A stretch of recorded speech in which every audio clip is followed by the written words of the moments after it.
तो अभी तक हम लोगों ने क्या पढ़ा था कि जो भी हम बैलेंस कर रहे थे, बैलेंसिंग मास जो भी हम ये पढ़ लेते बैलेंसिंग मास के बारे में, वो सारा का सारा हम लोग पढ़ लेते किसमें, हम लोग सेम प्लेन का कंडीशन देख रहे थे।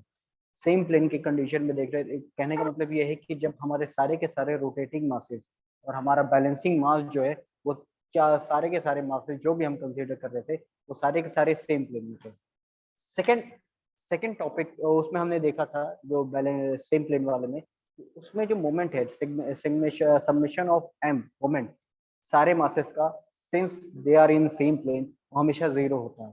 ठीक है, हम सिर्फ balancing summation of F forces forces को इक्वेट करते हैं और वहां से हम उनकी वैल्यू निकाल लेते हैं। लेकिन हम आगे, जिसको हम इसको हम कहते हैं स्टैटिक बैलेंसिंग, लेकिन जब हम आगे, जब सेम वही मासेस अगर हम डिफरेंट डिफरेंट प्लेन्स में रखते हैं, ठीक है, जब सेम मासेस, उन सारे सेम मासेस को हम डिफरेंट प्लेन्स में रख देते हैं, तो हमारा वो डायनेमिक बैलेंसिंग आ जाता है। वहाँ पे हमें समेशन ऑफ फोर्सेस को भी बैलेंस करना पड़ता है, इक्वल टू जीरो प्रोवाइड करना पड़ता है, और समेशन ऑफ एम मोमेंट को भी देखना होगा, हमें दोनों को कंसीडर करना होगा। ठीक है, तो इस चीज का ध्यान रखना है। हम अब यहाँ से ये देखेंगे कि जब डिफरेंट प्लेन्स में हमारे जो मासेस होंगे तो हम उनको कैसे बैलेंस करेंगे। अब सबसे पहली चीज, कल मैंने बताया था कि जब सेम प्लेन में, सेम प्लेन का कहने का मतलब क्या है कि ये जो प्लेन है, ये हमारा दीवार वॉल जो है, ये एक तरह का प्लेन है, सारे के सारे मासेस उसी प्लेन में है, उससे प्लेन से बाहर नहीं। लेकिन अगर हम ये कहते हैं कि अगर कोई हमारा मास डिफरेंट प्लेन में है, तो उसका मतलब क्या हुआ, डिफरेंट प्लेन में होने का मतलब क्या हुआ कि रफ कर लो।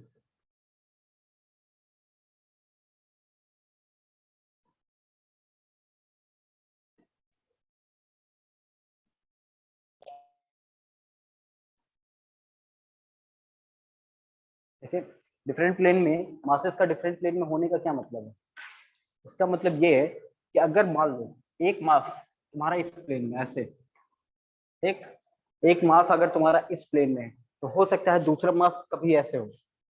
ठीक है, लेकिन उनका एक्सिस ऑफ रोटेशन, जिस एक्सिस के अबाउट वो रोटेट कर रहे हैं वो हमेशा सेम होगा, लेकिन उनके प्लेन अलग होंगे। हो सकता है कुछ ऐसे हो, जैसे मेरा हाथ है ना, ये इस डायरेक्शन में एक मास हो, ठीक है, या इस डायरेक्शन में मेरा हाथ है। ठीक है, इस तरीके से क्या हुआ कि सारे के सारे प्लेन जो है, सारे के सारे प्लेन जो है वो हट गए। इसका प्लेन, इस मास का प्लेन अलग है, ये जो इस हाथ में जो मास होगा उसका प्लेन अलग है। ठीक है, जो इसके परपेंडिकुलर डायरेक्शन में जो मास होगा उसका प्लेन अलग होगा, लेकिन सारे के सारे मासेस का जो जो एक्सिस ऑफ रोटेशन होगा वो हमेशा सेम होगा। ठीक है, एक्सिस ऑफ रोटेशन जो होगा वो हमेशा सेम होगा।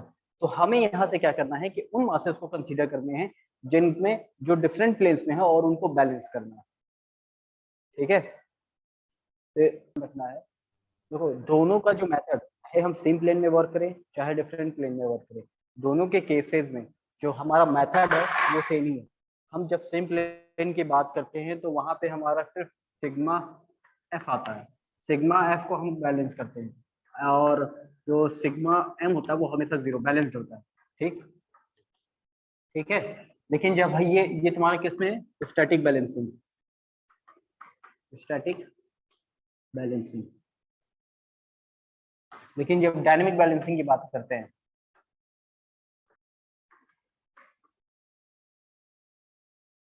डायनेमिक बैलेंसिंग की बात करते हैं, तो यहाँ पे हम डेल्टा एफ को भी देखते हैं और डेल्टा एम को भी देखते हैं, अरे समेशन एफ और समेशन एम को भी देखते हैं। जिस तरीके से हम लोगों ने फोर्स को बैलेंस करने के लिए फोर्स डायग्राम बनाया था, ठीक उसी तरीके से हम यहाँ पे एम को बैलेंस करने के लिए, समेशन एम को बैलेंस करने के लिए भी हम मोमेंट डायग्राम बनाएंगे। इसके लिए हम मोमेंट मोमेंट डायग्राम या इसको और कपल डायग्राम, ठीक, तो कपल डायग्राम भी कहते हैं। ठीक है, मोमेंट या कपल डायग्राम बनाएंगे और वहां से भी हमें कुछ वैल्यूज निकलेंगी। ठीक है, तो हम इस पे एक न्यूमेरिकल देखेंगे, न्यूमेरिकल सॉल्व करेंगे, उसके बाद तुम वहीं से तुम्हें अच्छे से समझ में आएगा कि कैसे इसको सॉल्व करना है। ठीक है, इसमें टेबल बनता है। ठीक है, इसमें टेबल बनता है, और सबसे आसान मेथड जो होता है ना, वो तुम्हारा यही होता है, मतलब मेथड कह रहे हैं, ये ग्राफिकल मेथड जो होता है वो सबसे आसान होता है। जैसे कल मैंने दो मेथड बताए थे, ग्राफिकल और एनालिटिकल, लेकिन मेथड जो सबसे आसान होता है वो ग्राफिकल होता है, क्योंकि ग्राफिकल मेथड में हम आसानी से कर सकते हैं, सब चीजें दिखती हैं। ठीक है, एनालिटिकल में तुम कुछ चीजों को छोड़ भी सकते हो, लेकिन ग्राफिकल मेथड में चीजें, हर सारी चीजें, मासेस, मोमेंट, ये सारी चीजें तुम्हें समझ में आएंगी। ठीक है, तो अब हम आगे इस पे न्यूमेरिकल लगाएंगे। ठीक है,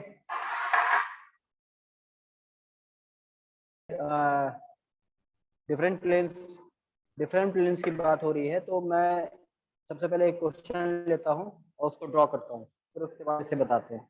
ठीक है,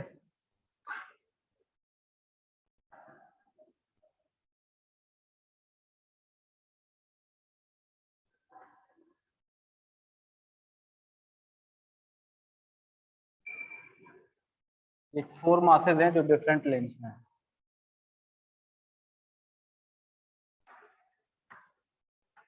ठीक, सारे के सारे मासेस हैं डिफरेंट लेंस में, A B C D, A B C D.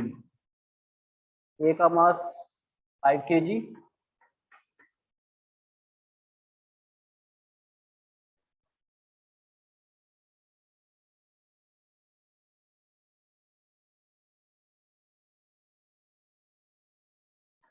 सी का मास 3 kg,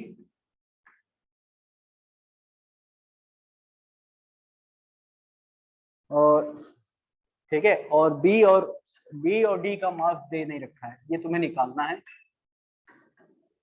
ठीक है, 1 मीटर, ये 1 मीटर दे रखा है, ये 1.1 मीटर दे रखा है, 1.5 मीटर ये दे रखा है,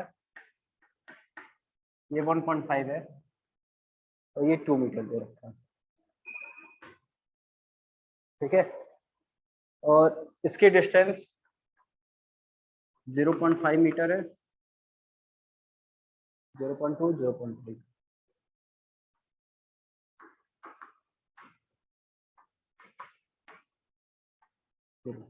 ठीक है, ये कहता है, क्वेश्चन क्या है, क्वेश्चन ये कहता है कि ये 4 मासेस है। ठीक है, 4 मासेस हैं, सारे के सारे डिफरेंट प्लेन्स में हैं, सारे के सारे डिफरेंट प्लेन्स में हैं। एम बी और एम ए का मास है 5 kg, 1 मीटर रेडियस पे है। एम बी जो है 1.1 मीटर पे रेडियस पे है, लेकिन एम बी का मास हमें निकालना है। उसी तरह सी 1.5 मीटर पे है और 3 kg का है, और डी का भी मास निकालना है और 2 मीटर पे है।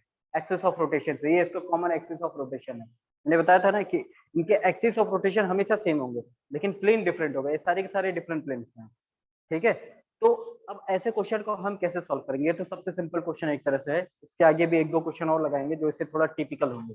ठीक है, वो उनको भी अभी सॉल्व करना है। ठीक है, तो हम क्या करते हैं, सबसे पहले इसमें टेबल बनाते हैं। जब हम डायनेमिक बैलेंसिंग की बात करते हैं तो उसमें हम टेबल बनाएंगे सबसे पहले। ठीक है, टेबल बनाएंगे, एक तरफ प्लेन, सबसे पहले टेबल में प्लेन, फिर मास, का रेडियस, फिर m इंटू आर और m into r into l।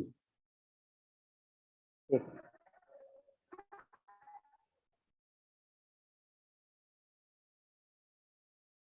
1 minute.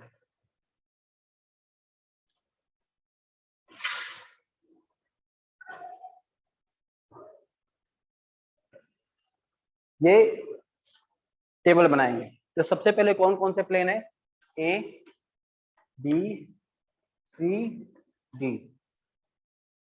ए का मास कितना दे रखा है, 5 kg, बी का एम बी मान लो, सी का 3 kg, और एम डी।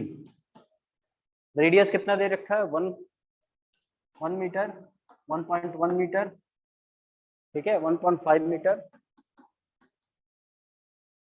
और 0.2 मीटर।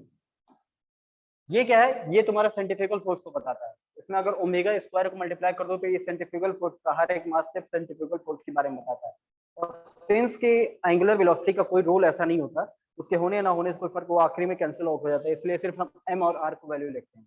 ठीक है, और ये उसी सेंट्रीफ्यूगल फोर्स का मोमेंट है। ठीक है, यही सेंट्रीफ्यूगल फोर्स का मोमेंट है। ठीक है, तो सबसे पहले हम एम और आर निकालते हैं। एम और आर क्या होगा, 1.1 mg, ठीक है, 4.5, ठीक, ये तुम्हारा 2 mg। ठीक। अब जब हम ये मोमेंट की बात करते हैं तो सबसे पहले हमें मोमेंट निकालने के लिए हमें रेफरेंस प्लेन लेना होता है। बेसिकली यहाँ पे एल क्या है, एल क्या है कि हम एल ये कहता है कि रेफरेंस प्लेन से हमारे जो डिफरेंट मासेस हम कंसीडर कर रहे हैं उनकी डिस्टेंस कितनी है। ठीक है, अगर मान लो हम ए वाले प्लेन को हम अपना रेफरेंस प्लेन मानते हैं तो ए से बी की डिस्टेंस कितनी होगी 0.5। ठीक है, उसी तरह सी की डिस्टेंस की कितनी हो जाएगी 0.5 प्लस 0.2 मतलब 0.7। उसी तरह डी की वो कितना हो जाएगा 0.5 प्लस 0.2 प्लस 0.3 ये मतलब 1 मीटर। 1 मीटर हो जाएगी रेफरेंस प्लेन से दूरी। लेकिन रेफरेंस प्लेन को सेलेक्ट करते समय हमें एक चीज का ध्यान देना चाहिए, हम रेफरेंस प्लेन वही लेते हैं, कोशिश यही करनी चाहिए कि रेफरेंस प्लेन उस प्लेन में ले जहां पे हमें वैल्यू फाइंड करनी होती है। यहाँ पे दो केसेस हैं, एम बी और एम डी। ठीक है, हम इन दोनों में से किसी एक को reference as a reference plane लेंगे। ठीक है, इन दोनों में से किसी एक को रेफरेंस प्लेन क्यों लेंगे, तो देखो जब हम रेफरेंस प्लेन इसको लेंगे, मान लो बी को लेते हैं, तो यहाँ पे देखो क्या हो जाएगा 1.1 एम बी इंटू एल।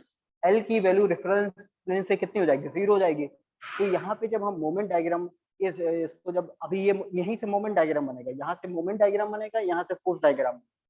देखो मान लो हमने मान लिया, अभी देखा अभी समझ में आ जाएगा तुम्हें क्यों, ये हमने मान लिया रेफरेंस आरपी से रेफरेंस प्लेन हमने बी को मान लिया। ठीक है, बी को हमने रेफरेंस प्लेन मान लिया, तो बी से तुम्हारा प्लेन ए कितनी दूरी पे 0.5 यानी कि 5 इंटू 0.5।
फिर आवाज नहीं आ रही।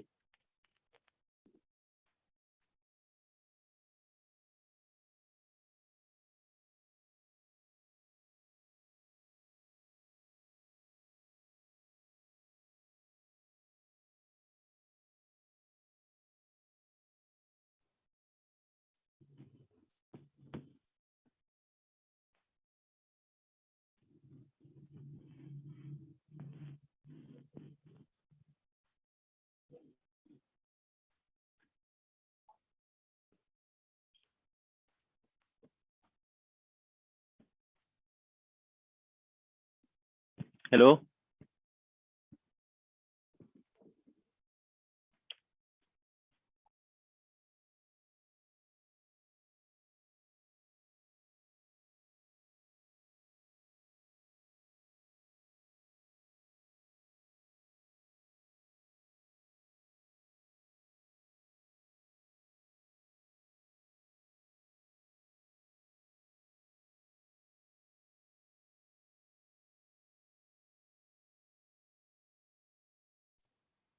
सर आवाज नहीं आ रही है।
सर आवाज नहीं आ रही है।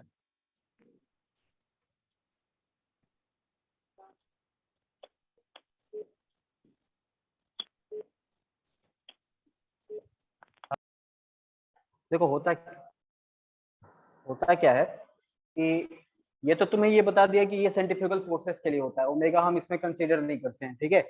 ये हमारा क्या है, ये हमारा मूवमेंट डायग्राम बनाने के लिए यूज होता है, ठीक है। इसमें हम सिर्फ एल क्या है, रेफरेंस प्लेन, जो भी हमने रेफरेंस प्लेन लिया है उससे बाकी प्लेन की जो डिस्टेंसेस हैं हम उसी को रेफरेंस प्लेन का वो डिस्टेंस बोलते हैं।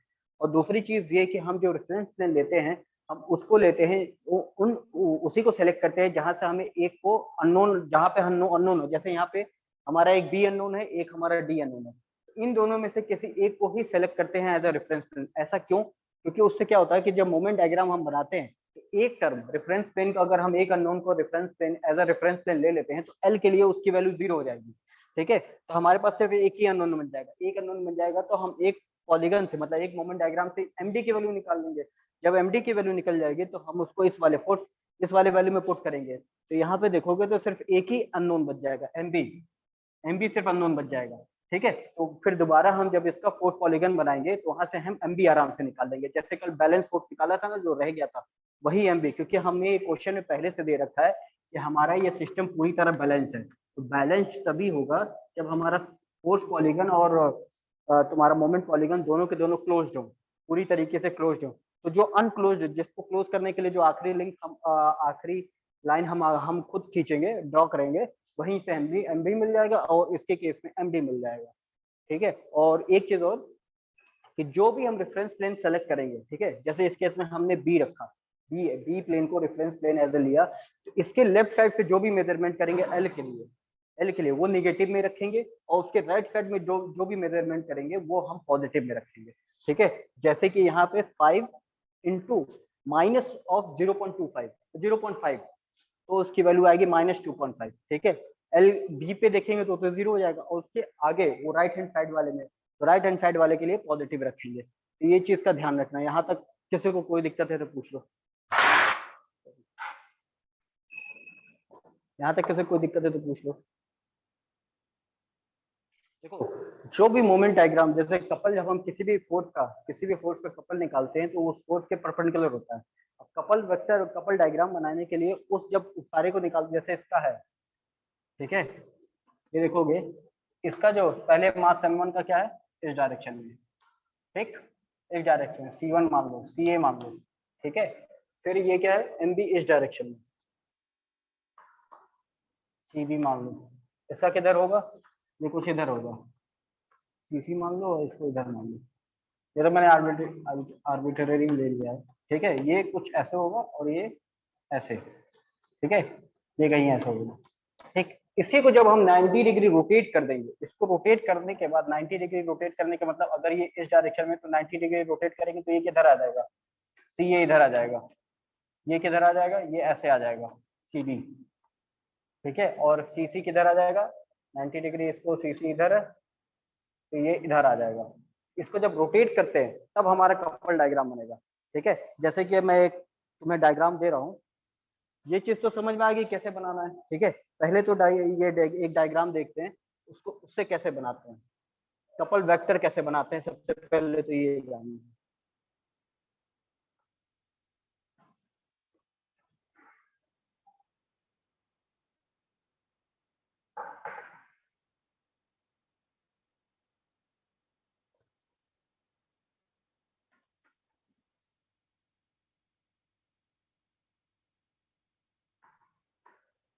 M1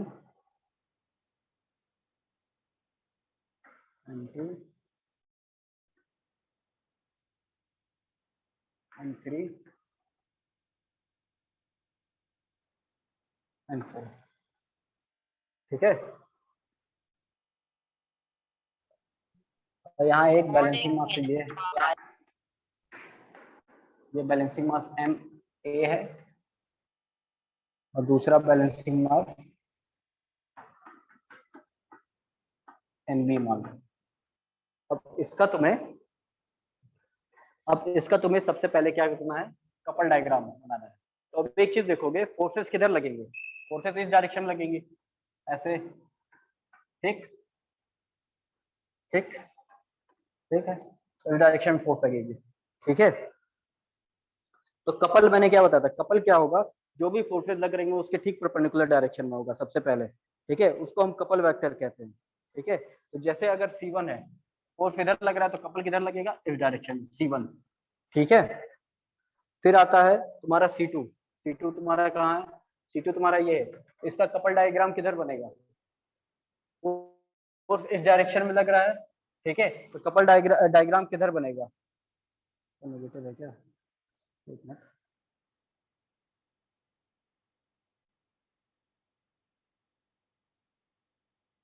ठीक है, या तो इधर बनेगा या तो इस साइड बनेगा, वो डिपेंड करेगा कि तुम्हारा एमआरएल की वैल्यू कैसी है, पॉजिटिव है या निगेटिव है, ठीक है, इस पे डिपेंड करेगा, ठीक है।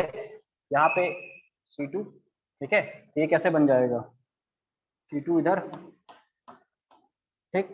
फिर C3 की बात करते हैं, C3 किधर जाएगा, C3 भी इधर, ठीक, परपेंडिकुलर डायरेक्शन में, तो यहाँ से C3 ऐसे,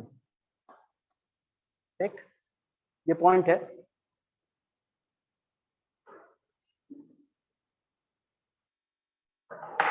ठीक है। C3 फिर C4 है, C4 किधर जाएगा,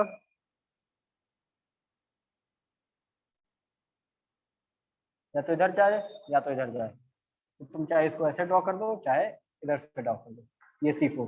अब जब इसको हम कहते हैं कपल वेक्टर, कपल वेक्टर, और इसको जब हम 90 डिग्री रोटेट कराएंगे, ठीक है, 90 डिग्री रोटेट कराएंगे एंटी क्लॉकवाइज डायरेक्शन में, तो जो हमें बन के आएगा वो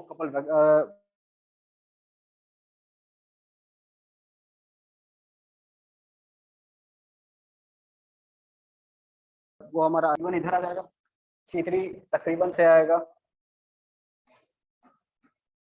ठीक है, C4 तुम्हारा, C2 तुम्हारा कहीं ऐसे जाएगा, ठीक, और C4 तुम्हारा ऐसे आएगा,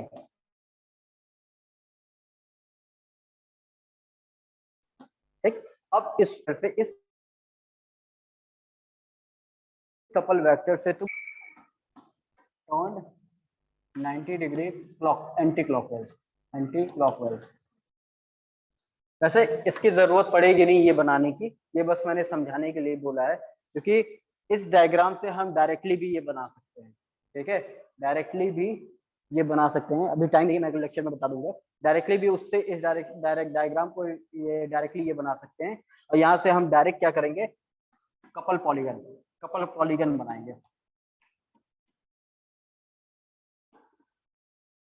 इसी डायग्राम से हम क्या करेंगे, डायरेक्ट हम कपल पॉलीगन बनाएंगे, इसकी जरूरत नहीं पड़ेगी, बस समझाने के लिए था, इससे हम डायरेक्ट ये भी बना सकते हैं, ठीक है, वो मैं बता दूंगा अगले लेक्चर में कि कैसे बनाएंगे, ठीक है। यहाँ तक कोई किसी को दिक्कत है तो पूछ लो।